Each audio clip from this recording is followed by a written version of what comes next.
guys, as you can see, I am in our kitchen. So that means we are going to cook today. So this time, I decided to share with you how to prepare and cook AFRITADAng giniling. Or in other words, it's just a simple giniling na karne. So this is the menu that I chose because I always cook this for my children and to my family. For a busy mom like me, this is one menu that is very easy for me to prepare. So guys, let's start from showing you the ingredients. So what I'm going to use for today is I've got our ground beef, which is the main ingredient. So I will use 500 grams of ground beef. We will use carrots, potato, garlic, onion, and the chili, which is just available in our house. So some other people, they use bell pepper. Unfortunately, we do not have bell pepper, so I will just utilize whatever we have.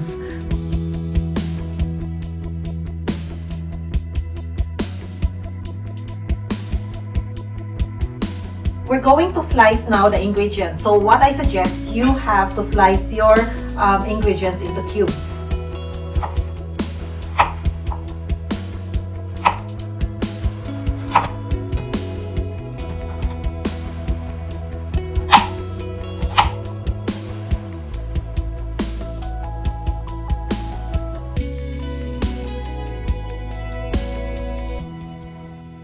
These are now our ingredients. So we have our ground beef. I cut the potatoes into cubes, the carrots, the onions, got garlic there, the chili, which I cannot decide yet whether I will cut it or not because I'm not so sure if it's too hot or not. We've got the pepper, soy sauce, and salt. So I'm not going to put all of that in, but I'm just going to have a pinch of the salt and pepper, and obviously soy sauce, to just put a bit of color into our afritada. So guys, that's our ingredients, and I'm now ready to cook all of them. I am now going to put a little bit of oil.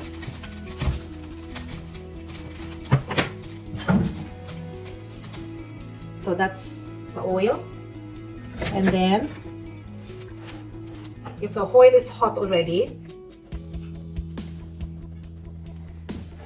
let me start from the garlic. Make sure that you're not going to burn the garlic.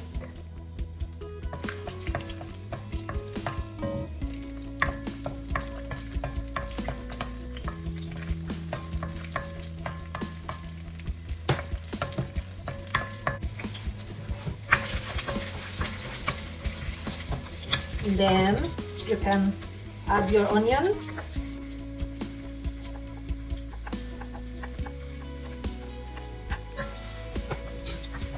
So you just have to wait until your onions are caramelized.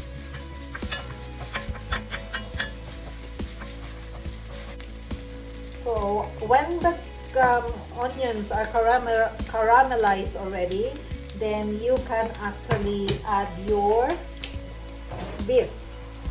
Just saute your beef along with it.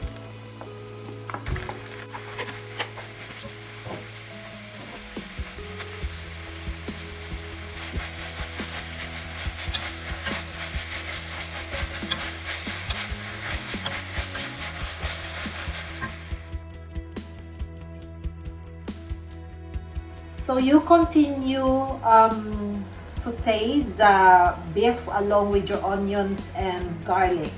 So hanggang sa mag-brown siya, until it turns into brown. After it turns all to brown, you can cover it and just leave it for a while to simmer.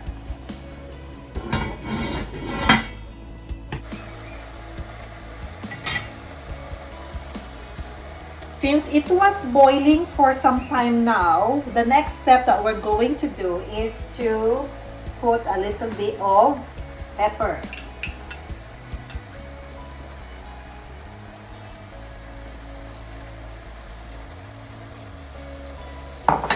And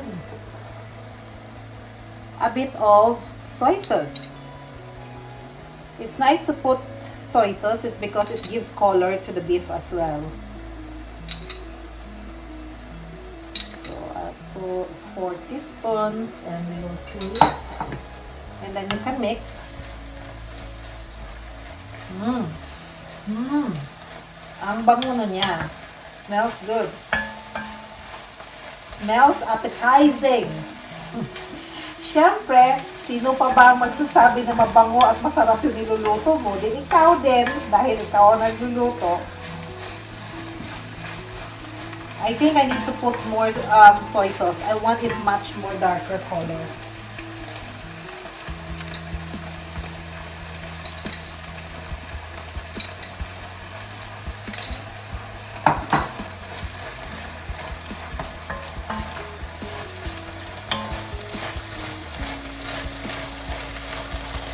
Okay.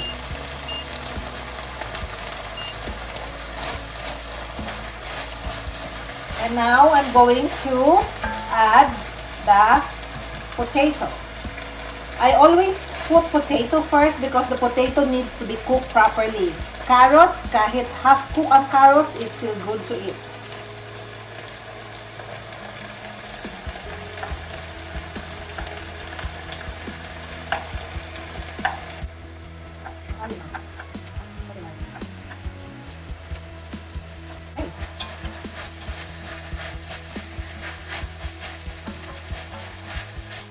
So now we're going to add the carrots.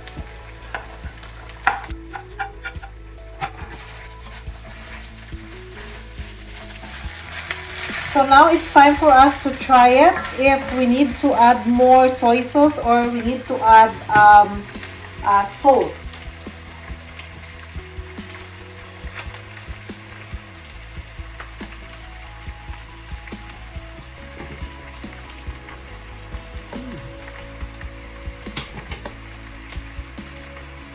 I think I need to add more salt or more soy sauce. Let's pour the rest of the soy sauce. And then I'll put a little bit of salt in it.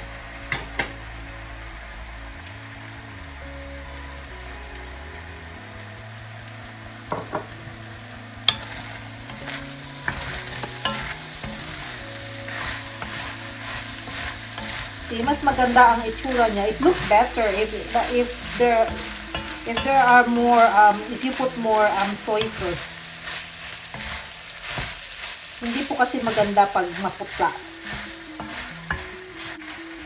I will try again.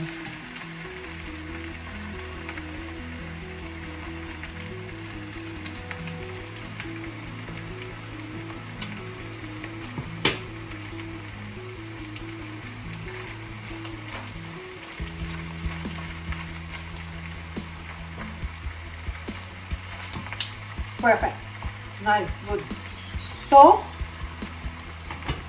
I'm going to put the chili, the whole lot, so that later on, when we eat, it depends. Whoever wants to have a spicy one, then they can get the chili. Oops! But I only want one.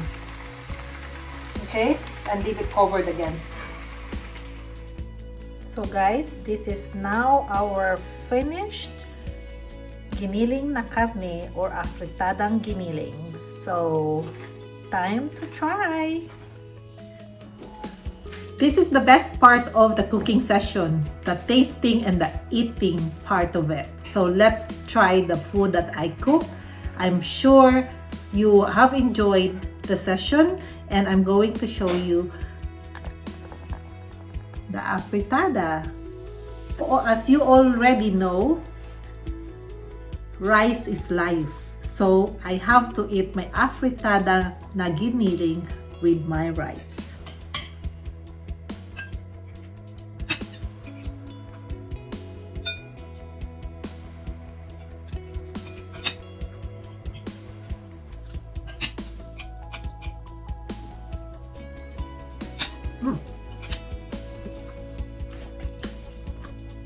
Tamang-tama lang po ang timpla niya.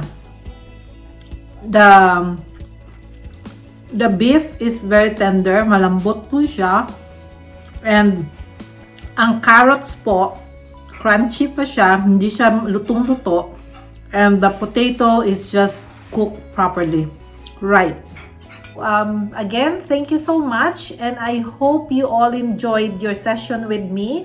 And guys, please do not forget to like and subscribe my YouTube channel, Bibi Carms. Until next time, bye!